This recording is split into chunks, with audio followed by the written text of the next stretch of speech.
말씀을 시작하면서 여러분들에게 질문을 하나 드리겠습니다.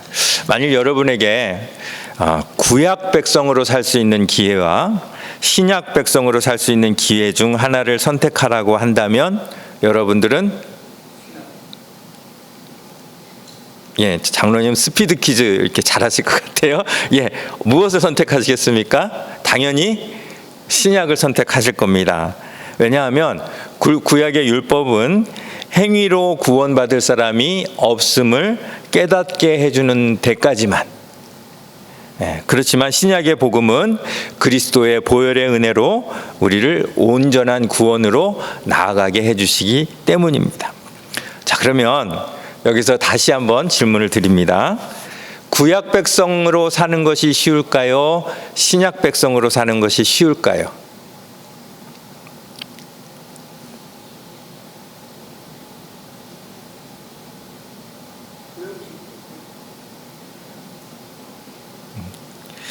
구약 백성은 율법이 늘 짐처럼 나를 누르고 있는 상태로 살았습니다.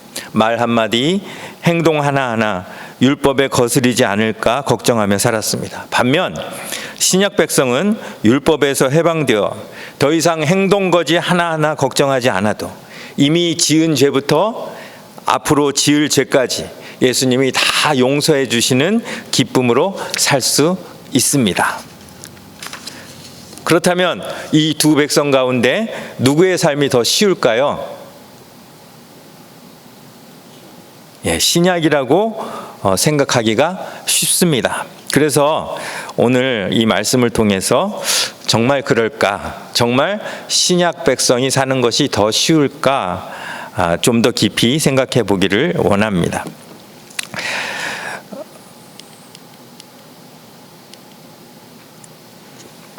히말라야 내국의 소국 이 부탄이라는 나라가 한때 세계적으로 화제가 되었던 때가 있습니다. 그 나라 백성들이 느끼는 행복 지수가 세계 최고로 나왔기 때문입니다. 국민 총생산도 낮고 의료, 교육, 교통 모든 면에서 미개발 상태이며 아직도 왕이 다스리는, 그래서 자유나 평등과는 거리가 먼 나라인데 왜 부탄 국민들은 자기들이 가장 행복하다고 느낄까? 세계인의 관심 속에서 2006년 이 비즈니스 위크라는 그 단체에서 국민 행복 지수 1위를 기록했던 이 부탄입니다. 그런데 안타깝게도 이 순위가 계속 하락해서 2016년도에는 10년 후에는 56위가 되었어요. 그리고 또 다른 조사기관인 이 유엔에서 세계 행복 보고서 2017년도에는 97위로 55위를 기록한 한국보다 낮았다는 것입니다.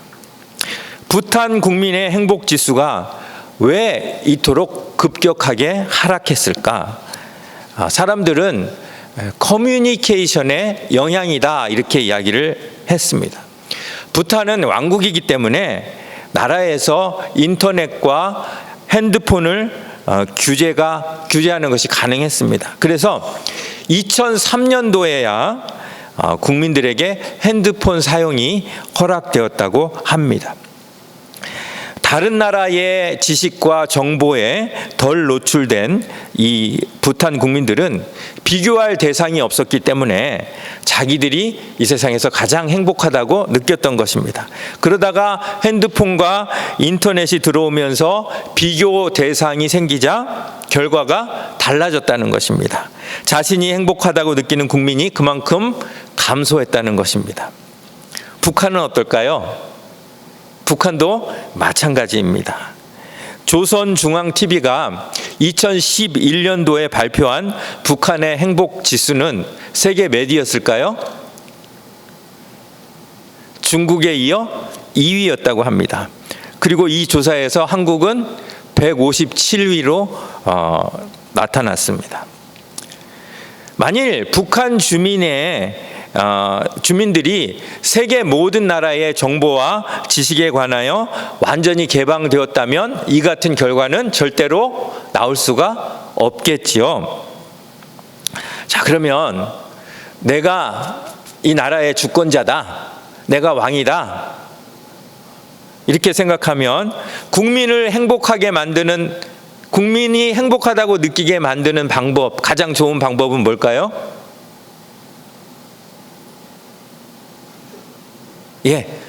차단하는 거죠. 외부로부터 철저하게 차단하는 것입니다.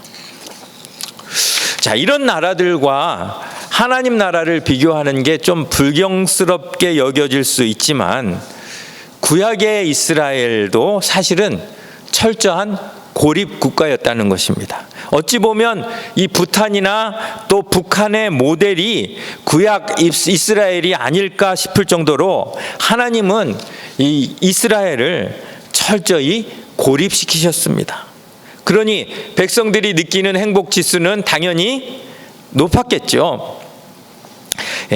세계 최고의 나라였던 이집트에서 온갖 문명과 편리를 누리던 이스라엘 백성들이 하루아침에 그것들을 다 포기하고 홍해를 건너 광야로 들어갑니다.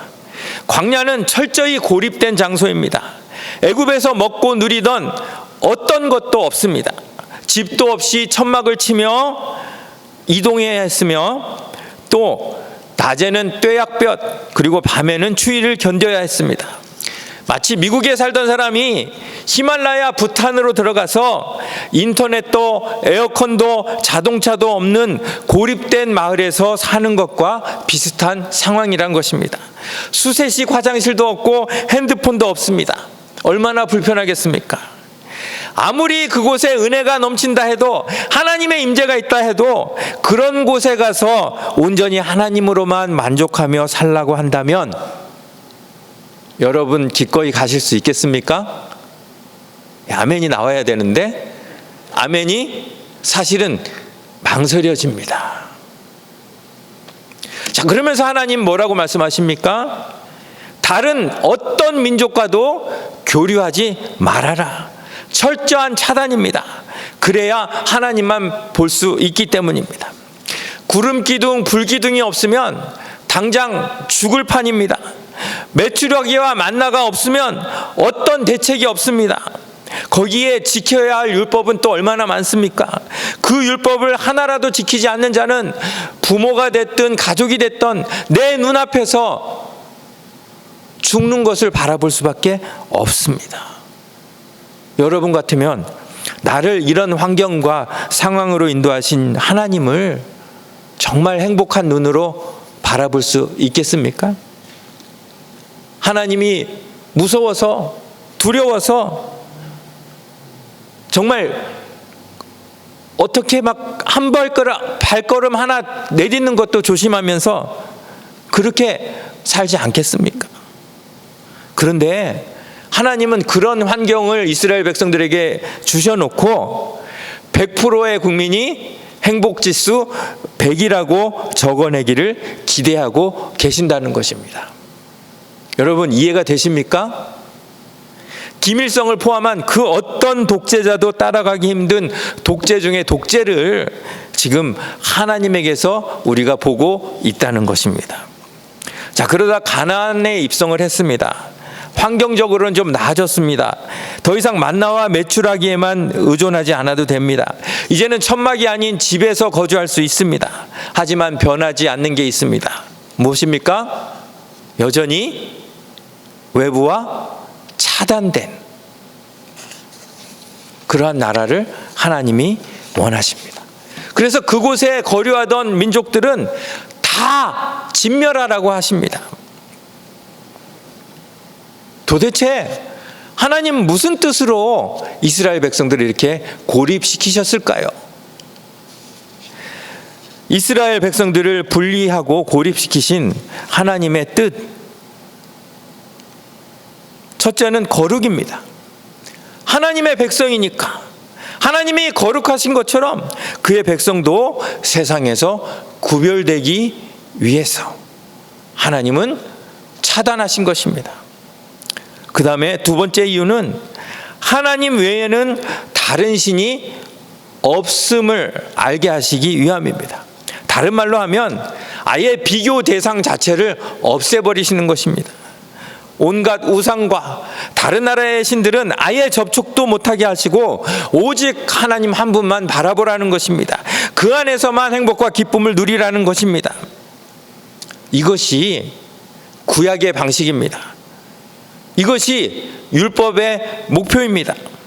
하지만 이렇게 폐쇄된 행복으로는 완전하신 하나님의 사랑을 느낄 수도 표현할 수도 없습니다.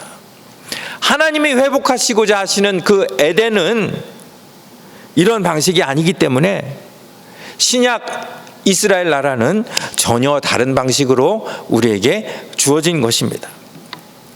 이제는 더 이상 폐쇄가 아닌 개방입니다. 그래서 예수님이 운명하시던 그 순간 성소의 휘장이 위로부터 아래로 찢어졌습니다. 하나님 나라를 모두에게 공개하신다는 의미입니다. 하나님은 창조 시에 창세기 1장 28절에서 인간에게 이렇게 명령하십니다. 우리 한번 같이 읽어보겠습니다. 시작.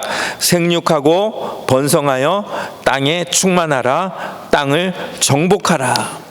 이런 명령을 주셨는데 구약의 이 폐쇄 정책으로는 이 명령을 이룰 수 있습니까? 없습니까? 절대 이룰 수 없습니다. 그런데 휘장을 찢어버리시고 이제부터는 그렇게 하라는 것입니다. 접촉과 교류를 끊었던 백성을 만나고 땅끝까지 가서 하나님의 의와 하나님의 나라의 모습을 보이고 복음으로 그 땅을 정복하라는 것입니다. 복음이 충만하게 하라는 것입니다. 자, 구약과 신약의 차이를 조금 더 제가 이해 쉽게 다르게 말씀해 봅니다. 아이가 핸드폰에 빠져서 공부도 할 일도 제대로 안 하고 있습니다. 부모가 어떻게 합니까? 핸드폰을 빼앗고 핸드폰을 가지고 있는 시간을 제한합니다. 이것이 구약의 방식입니다. 그런데 아이가 나이가 들어서 스스로 조절할 수 있을 때는 어떻게 합니까? 더 이상 폰을 뺏지 않고 아이에게 맡깁니다. 알아서 하도록 말입니다. 이것이 신약의 방식입니다. 자, 그러면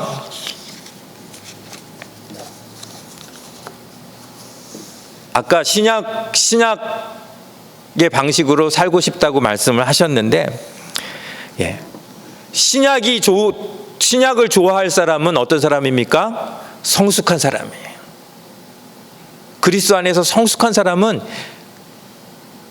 구약처럼 이렇게 규제를 받는 것보다는 하나님이 다 개방시켜 놓고 그 안에서 하나님을 바라봐라 이렇게 하는 그 방식을 성숙한 사람은 좋아해요.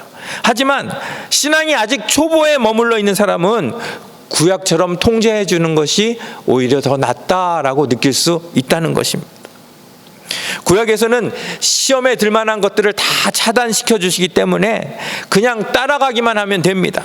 하지만 신약 백성들은 온갖 죄와 유혹에 노출된 상태에서 하나님께 대한 충성을 요구하시는 것입니다. 그러니 사실은 구약과 신약 백성 중에 뭐가 더 어려워요? 신약 백성이 훨씬 어려운 것입니다.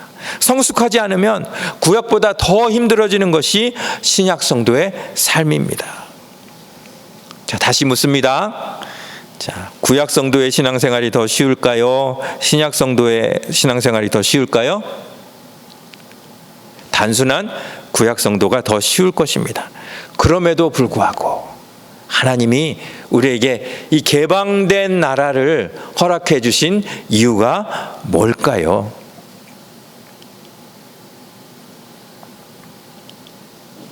첫 번째로 교회의 기초는 믿음이기 때문입니다. 자, 구약에는 행위가 기초가 되는 공동체였어요. 그래서 행위가 기초가 되려면 폐쇄적이어야 합니다. 죄와 유혹을 차단해야 바른 행위를 할 수 있기 때문입니다. 하지만 믿음이 기초가 되는 공동체는 다르다는 것이에요. 어디에 가서도 믿기만 하면 공동체로 인정을 받기 때문이에요. 그래서 구약 후반부에 나오는 이 다니엘과 세 친구, 그리고 에스더, 이 사람들은 지금 어디에 있습니까? 육체적으로는 폐쇄 공동체를 떠나 있어요. 바벨론에 가 있어요. 그리고 수산에 가 있어요. 그런데 믿음으로 공동체를 그들이 어떻게 보존했는가, 그것을 신약의 개방 공동체에 미리 보여주는 좋은 예가 된다는 것입니다. 자, 신약의 개방 공동체를 우리에게 허락하신 첫 번째 이유는 뭐라고요? 교회의 기초는 믿음이기 때문이에요. 두 번째로, 음부의 세력은 교회를 더 이상 이길 수 없기 때문이에요. 구약에서는 음부의 권세가 아직 챔피언 노릇을 할 때입니다. 그래서 하나님이 그 음부의 권세로부터 그 백성을 폐쇄적으로 보호하실 수밖에 없었어요. 그런데 신약에서 어떤 일이 일어납니까? 십자가에서 예수님이 뱀의 머리를 상하게 하셔서 치명상을 입히셨어요. 음부의 권세가 이전 같지 않다는 것이. 그렇기 때문에 하나님이 그의 백성들을 마음 놓고 내보내십니다. 이것이 교회의 가장 큰 특권이에요. 그런데 가장 중요한 세 번째 이유, 그의 나라를 개방하신 세 번째 이유가 있습니다. 오늘 이 말씀을 여러분들에게 드리려고 하는 거예요. 다른 거 기억 안 하셔도 됩니다. 이것만 기억하시면 됩니다. 자, 우리 한번 같이 읽어보겠습니다. 시작. 구약 백성들에게는 어떻게 하든 살아남는 방법을 가르치셨다면 신약 백성들에게는 어떻게든 죽는 방법을 가르치셨기 때문이다. 구약은 처음부터 하나님이 그의 백성들을 어떻게 살리시고 어떻게 보존하셨는가를 기록한 책이에요. 100세가 넘은 아브라함에게서 하나님이 어떻게 자손을 이어나가셨는지, 애굽에서 종살이를 하는 백성들을 구원해서 어떻게 약속의 땅으로 보존하여 이끄셨는지, 우상을 섬기는 사람들 가운데 어떻게 바알에게 무릎 꿇지 않은 7,000명을 보존하셨는지, 바벨론 포로 생활 가운데 어떻게 그 백성들을 귀환시켜서 예루살렘을 보존하고 성전을 다시 짓게 하셨는지, 구약 역사는 그의 백성을 보존하고 살리시는 역사를, 그렇기 때문에 하나님은 폐쇄 정책을 펼치셨어요. 하지만 신약은 다릅니다. 베드로의 신앙 고백 후에 이제 교회에 관하여 선언하신 예수님은 곧바로 어떤 메시지를 주십니까? 오늘 본문 마태복음 16장 21절부터입니다. 우리 한번 같이 읽어보겠습니다. 시작. 이때로부터 예수 그리스도께서 자기가 예루살렘에 올라가 장로들과 대제사장들과 서기관들에게 많은 고난을 받고 죽임을 당하고 제3일에 살아나야 할 것을 제자들에게 비로소 나타내시니, 베드로가 예수를 붙들고 항변하여 이르되 주여 그리 마옵소서, 이 일이 결코 주께 미치지 아니하리이다. 예.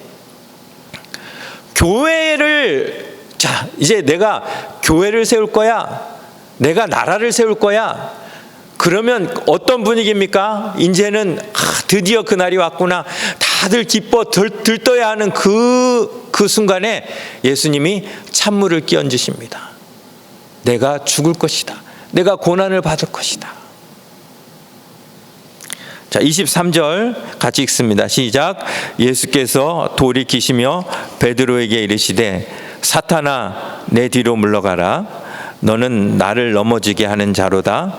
내가 하나님의 일을 생각하지 아니하고 도리어 사람의 일을 생각하는도다 하시고, 이에 예수께서 제자들에게 이르시되 누구든지 나를 따라오려거든 자기를 부인하고 자기 십자가를 지고 나를 따를 것이니라. 누구든지 제 목숨을 구원하고자 하면 잃을 것이요 누구든지 나를 위하여 제 목숨을 잃으면 찾으리라. 사람이 만일 온 천하를 얻고도 제 목숨을 잃으면 무엇이 유익하리요? 사람이 무엇을 주고 제 목숨과 바꾸겠느냐? 인자가 아버지의 영광으로 그 천사들과 함께 오리니 그때에 각 사람이 행한 대로 갚으리라.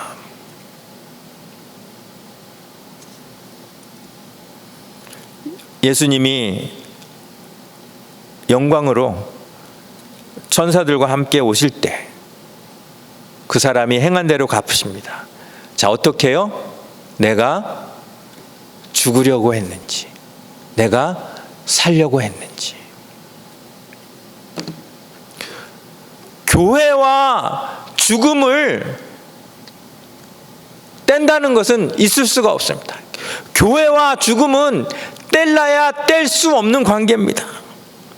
예수님을 고난과 죽음을 각오하고 쫓는 그의 백성들이 있기에 하나님은 음부의 권세 앞에 당당히 교회를 맞세우신 것입니다. 자, 23절 하반절 말씀이에요. 내가 하나님의 일을 생각하지 아니하고 도리어 사람의 일을 생각하는도다. 주님의 죽음에, 주님의 고난에 항변하는 베드로에게 하시는 말씀입니다. 자, 여기서 사람의 일과 하나님의 일이 나뉘죠. 예수님이 말씀하시는 사람의 일은 뭘까요? 살려는 거예요. 살려고 하는 것이 사람의 일이라는 거지. 그런데 하나님의 일은 무엇입니까? 죽으려고 하는 것이. 25절 말씀. 누구든지 제 목숨을 구원하고자 하면 잃을 것이요 누구든지 나를 위하여 제 목숨을 잃으면 찾으리라. 여러분, 이런 말씀이 구약에 있습니까? 없습니까? 구약 성경에는 없는 말씀이에요. 구약에서는 어떻게든지 살아남으라. 그런데 신약에서는 죽어라. 왜요? 그것이 음부의 권세를 물리칠 수 있는 유일한 방법이기 때문입니다. 내 아이가 어떻게든 나쁜 길로 빠지지 않으면 좋겠다라고 생각하면 가장 좋은 곳이 어딜까요? 그 아이를 어디로 보내면 가장 좋을까요? 북한으로 보내면 가장 좋을 것 같아요. 철저히 통제되고 철저히 차단된 곳에서 아이를 교육시키면 적어도 유혹을 받아서 나쁜 길로 빠지지는 않습니다. 하지만 그렇기 때문에 아이를 북한으로 보낼 부모는 아무도 없습니다. 나쁜 길로 빠지지 않는 것보다 더 중요한 것이 있기 때문이에요. 신약에서 하나님이 우리에게 문을 열어주셔서 다 개방하신 것은 우리가 처할 유혹도 시험도 그만큼 강하다는 것이에요. 하지만 그럼에도 불구하고 그렇게 하신 이유는 우리가 통제 가운데서 폐쇄 가운데서 살아남는 행복보다 의를 위하여 스스로 포기하고 죽을 때 얻는 행복이 훨씬 크기 때문이라는 것이에요. 음부의 권세가 가장 무서워하는 것이 무엇일까요? 우리가 죽는 것을 가장 무서워합니다. 우리가 살려고 하면 할수록 음부의 권세는 좋아합니다. 왜냐하면 살려고 하는 상대가 가장 쉬운 상대이기 때문입니다. 오늘 제목이 뭐예요? 두 공동체예요. 구약의 공동체와 신약의 공동체. 자, 그런데 우리는 지금 어느 공동체를 살고 있어요? 신약을 살고 있어요. 그런데 신약을 살면서 구약처럼 살아가려는 사람이 있어요. 어떻게든 살려고만 궁리하는 사람들이 있어요. 그런 사람들에게 예수님이 말씀하십니다. 내가 세우려는 교회는 그런 교회가 아니다. 언제든지 죽을 각오가 되어 있어야 너는 교회의 구성원이 될 수 있다. 여러분도 잘 아시는 아주 유명한 목사님인데 그 목사님의 사모님이 암에 걸리셨어요. 남편과 자녀를 생각하니 또 섬기던 교회를 생각하니 잠이 오지 않습니다. 내가 살아야 남편도 자녀도 교회도 살 것 같았습니다. 그래서 하나님께 기도했습니다. 하나님 살려주세요. 제가 정말 최선을 다하여 섬기겠습니다. 열심히 기도했어요. 기도 가운데 평안을 얻었어요. 그런데 때때로 엄습하는 두려움, 그 두려움은 견딜 수가 없었어요. 그러다 하나님께서 깨달음을 주셨습니다.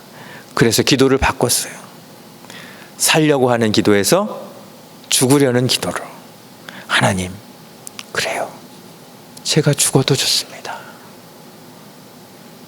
하나님,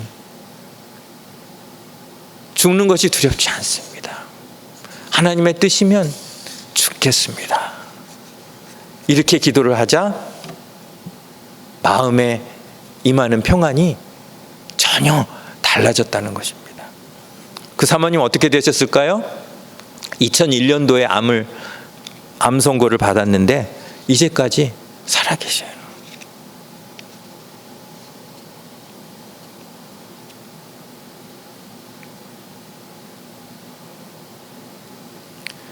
그렇게 살려달라고 기도를 했는데도 두려움이 임하는 것은, 평안을 빼앗아가는 것은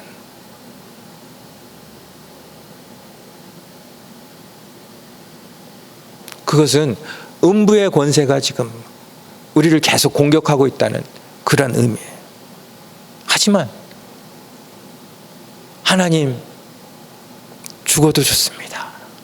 이렇게 기도하는 사람한테 음부의 권세가 뭘 할 수 있겠어요?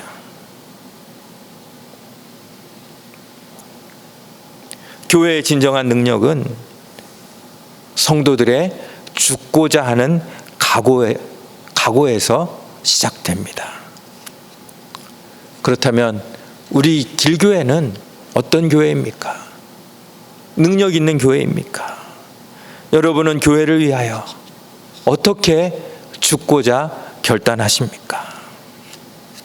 교회는 구약 공동체가 아닙니다. 더 이상 폐쇄가 아닌 개방된 공동체입니다. 얼마나 많은 유혹과 시험이 있습니까? 그런데 죽고자 하는 결단 없이 그 유혹과 시험을 이겨내겠다고요? 있을 수 없는 일입니다. 자, 중세에는 사람들이 모든 것을 차단하고 하나님께 집중하기 위하여 수도원에 들어갔습니다. 그것은 뭡니까? 지금 신약을 살면서 구약으로 돌아가겠다는 것이. 참 능력은 구약으로 돌아가는 데 있지 않아요. 참 능력은 예수를 따라 죽고자 하는 우리의 믿음과 결단에 있습니다. 제가 켄터키에서 공부할 때 한국에서 유학 오신 어떤 목사님의 동생이 한국에서 갓 결혼해서 형이 사는 이 켄터키로 이사를 왔어요. 자, 그러니까 이 목사님 사모님은 지금 이제 목사님 막 뒷바라지하고 막 정신없이 막 아르바이트하고 애 둘을 또 막 키우고 막 정신없이 바쁜데 새로 이제 동서까지 오니까 막 정신이 없는 거예요. 어느 날 제 아내가 이제 사모님께 물었어요. 사모님, 동서가 새로 와서 신경 많이 쓰이시죠? 그러자 사모님이 대답하셨어요. 괜찮아요, 사모님. 내가 꽉 잡았어. 벌써요? 어떻게 꽉 잡으셨어요? 그렇게 묻자 사모님이 대답하셨어요. 사모님, 무조건 져주면 돼. 무조건 져주면 꽉 잡는 거야. 저는 그 이야기를 듣고 큰 깨달음을 얻었습니다. 우리가 음부의 권세를 꽉 잡는 방법이 있어요. 뭘까요? 죽으면 돼요. 우리가 살려고 하면 할수록 우리가 잡는 게 아니라 꽉 잡히게 돼 있어요. 교회가 승리하는 비결이 여기에 있습니다. 우리 성도 간에도 서로 져주시는 그런 우리 길교회 되시기를 바랍니다. 그리고 또 우리가 교회 밖에 믿지 않는 자들을 대할 때도 우리가 자꾸 이기려고 하면 그 사람들에게 꽉 잡히게 돼 있습니다. 우리가 져주고 우리가 죽을 때 우리는 그 사람들을 꽉 잡을 수 있습니다. 오늘 이 말씀을 통하여 하나님께서 예수를 따라 기꺼이 죽겠다는 다짐과 결단을 저와 여러분들에게 주시기를 바랍니다. 그래서 우리 길교회가 다시금 정말 능력 있는 그러한 교회로 하나님 앞에 서게 되는 귀한 은혜가 우리 모두에게 부어지는 그런 이 시간 될 수 있기를 간절히 바랍니다.